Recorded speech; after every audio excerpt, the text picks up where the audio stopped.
লীগ সরকারের শাসনামলে বিদেশে পাড়ি জমান সাংবাদিক ও অনলাইন অ্যাক্টিভিস্ট ইলিয়াস হোসাইন।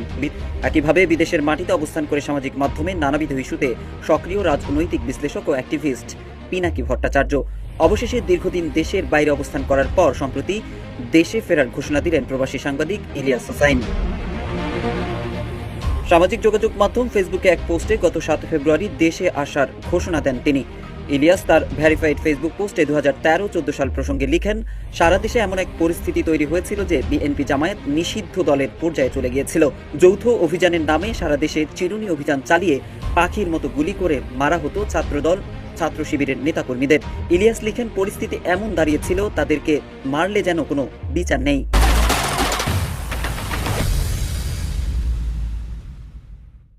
বিগত আওয়ামী লীগ সরকারের আমলে হরতাল বা অবরোধে কেমন পরিস্থিতি হতো তার বর্ণনা দিয়ে ইলিয়াস লিখেন, হরতাল অবরোধের ডাক দেওয়া হলেই সড়কের মোড়ে মোড়ে আওয়ামী সন্ত্রাসীদের সশস্ত্র মহড়া চলত।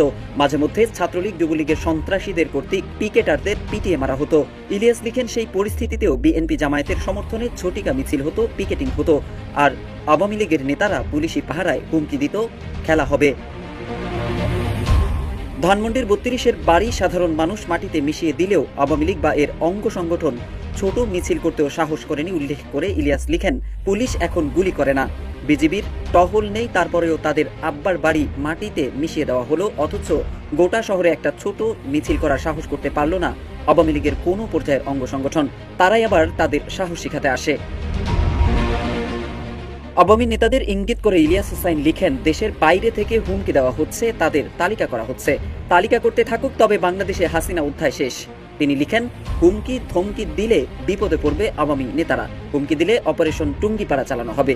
সর্বশেষ তিনি খেলতে চাইলে দেশে আসার আহ্বান জানান এবং জানান তারা সবাই দেশে আসার প্রস্তুতি নিচ্ছেন, তবে কে কে আসছেন তা উল্লেখ করেননি ইলিয়াস হোসাইন।